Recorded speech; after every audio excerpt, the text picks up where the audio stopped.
building, the first time we met Mickey, the first time Mickey had the thing on. So it's like you're jumping right into the frying pan. A lot of times the problem with these things is it starts to, once you layer it on, it starts to engulf the body. Plus, like you don't want this stuff rubbing your tattoos off too if it transfers. Yeah. Well, they did a lot of prepping on this movie, and I think they were really good on their preparation and their research, and it makes your job easier because if you ask a question, they can answer your question and give you an adjustment. It just all flows easier when the director has done his homework. Maybe a little bit lower on the thing. Yeah, it feels like it wants to be. It feels like it's going up a little. Yeah.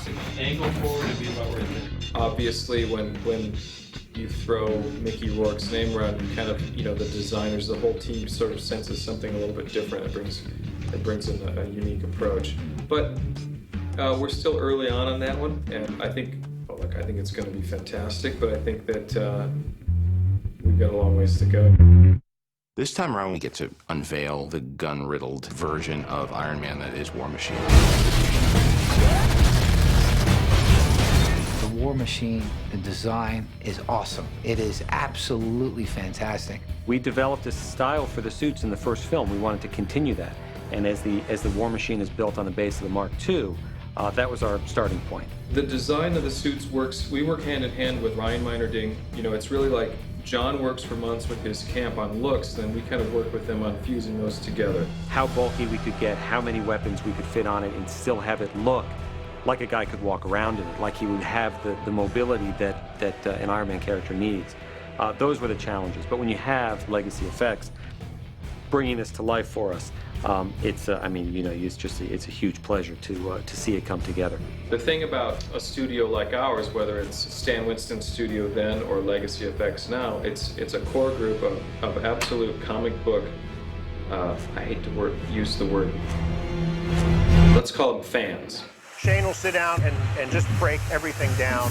Once they have approved drawings and designs of what they want, then we build a 3D model in the computer. Once they approve the 3D model, then we will grow a maquette so they can see it in full form. Because sometimes, when you see it in the computer, it's, it just isn't quite there until you can see it in that true 3 dimension, standing in front of you. The main difference, I think, and hopefully, the fans aren't upset about this one, is we don't have the exposed missile pod at all times. That was one of the things that the Marvel guys definitely wanted to try and work in. But the fact of having like 2 big things on either side of a head makes, shooting him a little bit difficult. You know, this is going to be a problem, or just something that we have to work out, is the fact that these large bullet case missile cases are right there. You've got a little bit more room, but you're gonna probably pitch your body a little bit. Yeah. The only solution is to take this plane and kind of jockey it out a little bit. We found ways of trying to actually work. This isn't the final design for this, but the missile pod actually, there's a missile pod in each one of these shoulder straps. What we're doing behind me here is putting together the Mark II autopsy scene for Edwards Air Force Base. It shoots in about a week and a half or 2 weeks.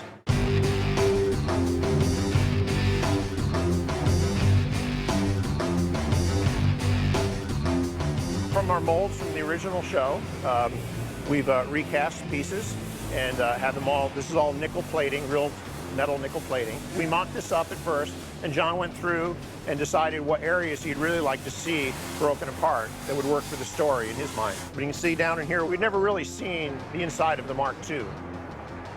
So we're recreating it for the scenes. We were fashioning the interior. He'll pull this chest piece off. We added lead into this chest piece to give it some more weight because these are just all fiberglass parts. The suit that we're going to do for Don is a lot of the same components, and but we'll mostly just use the upper part of it. This time around, the stipulation from the director, take what we learned, modify it, make it better. They made the suits a lot more lightweight. They were much quicker to go on and off. Made them out of more forgiving materials, and we even had lighter stunt suits. They're going to do mostly motion capture for the legs.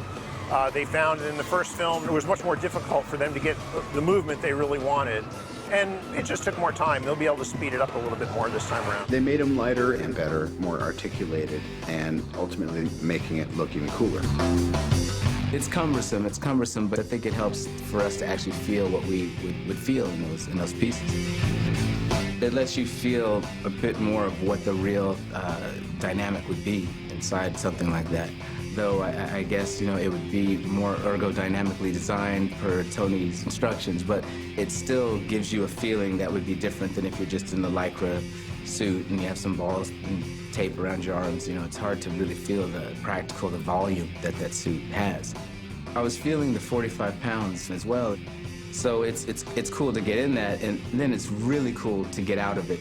That's actually the best part of putting it on, is that you know you'll get to take it off.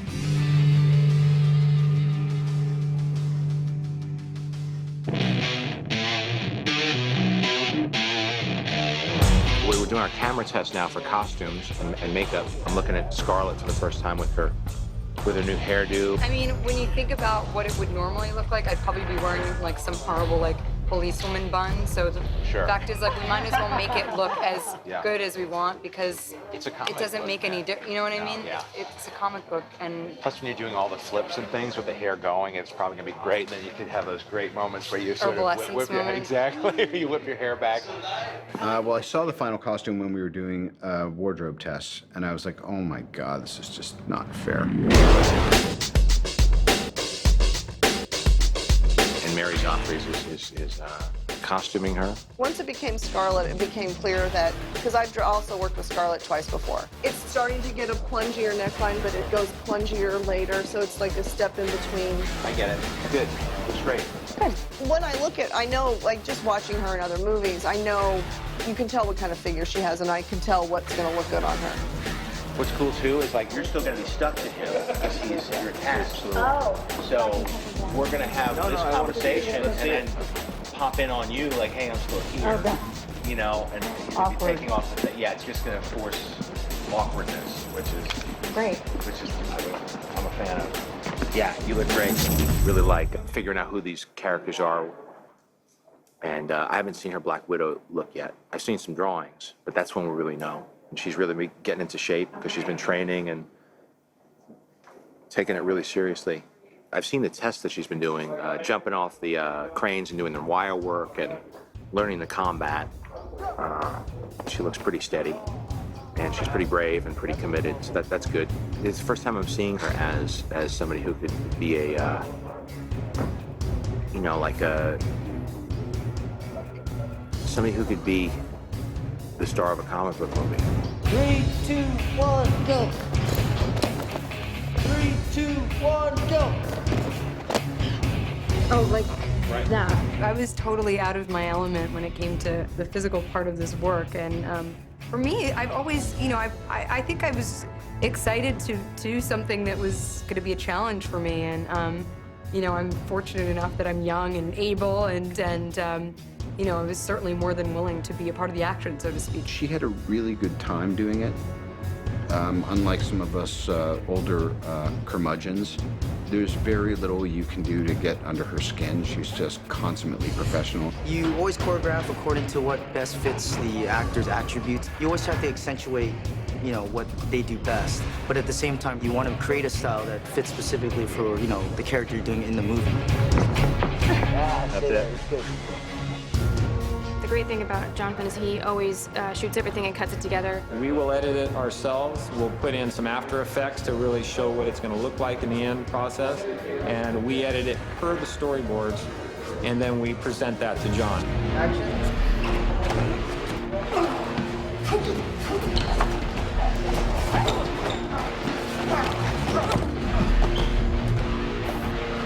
Better.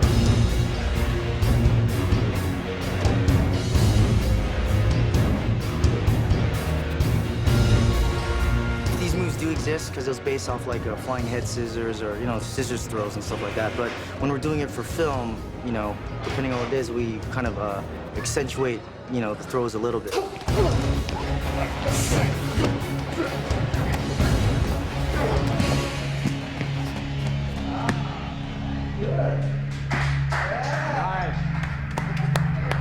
When you see those action movies and, you know, it's like the back of somebody's head, and then all of a sudden they give that one pose at the end, and you're like, that was not, that was the lamest thing, you know. You want to see the actor risking their life, you know. 2, 1, go.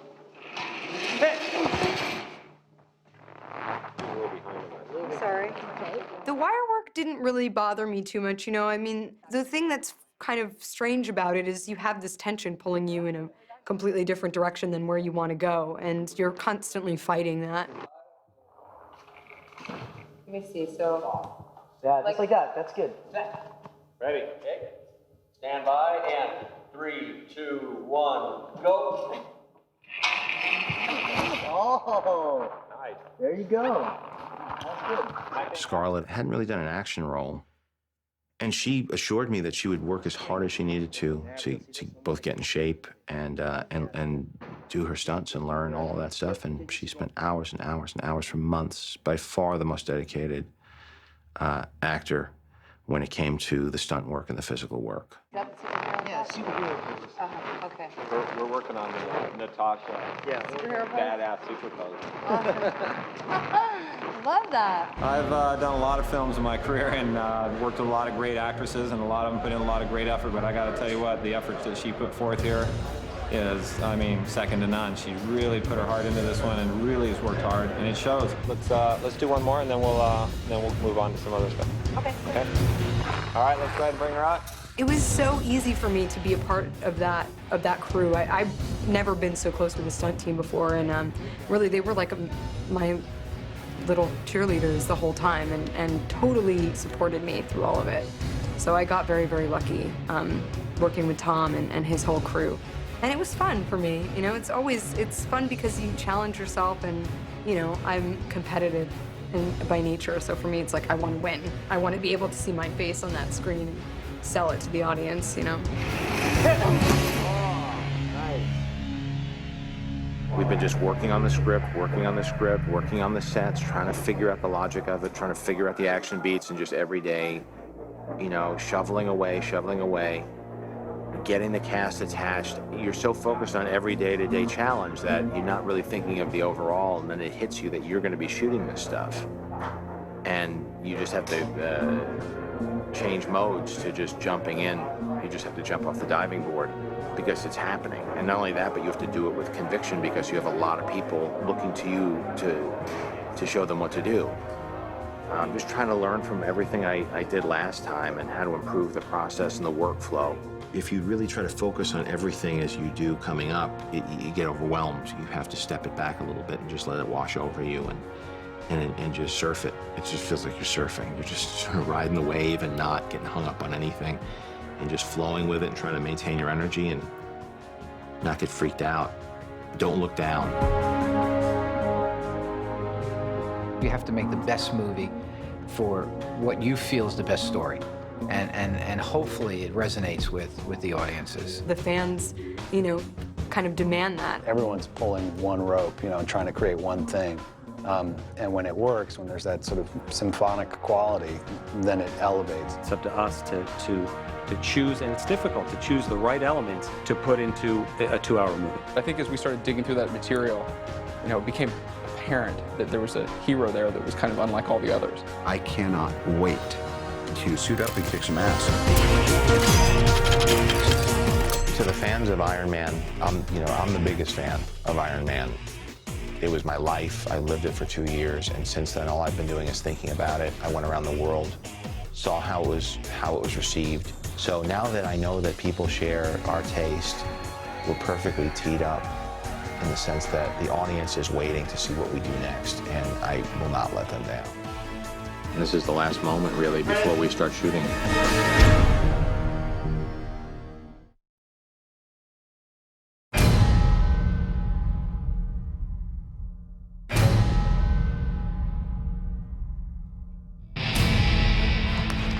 We're here because we had an idea for a second superhero. Marvel believed in John and I. It turned out pretty good, and so we get to do it again, and we're incredibly excited and very humbled that we get this opportunity.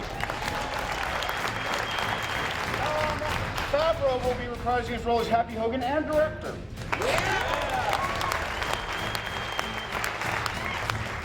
may see us again occasionally acting like we're on the verge of performing sexual favors on each other and or like we're not speaking. Do not be alarmed by either of these. It's just this symbiosis of working together. We have new crew, we have new people, we have new energy, we have new story. Yes, we're going to look more beneath the mask. We're hoping, because we know a lot of people are going to see this film, whether we up or not, that we can imbue it with a sense of the kind of humanity and naturalism and love of the game that we had last time.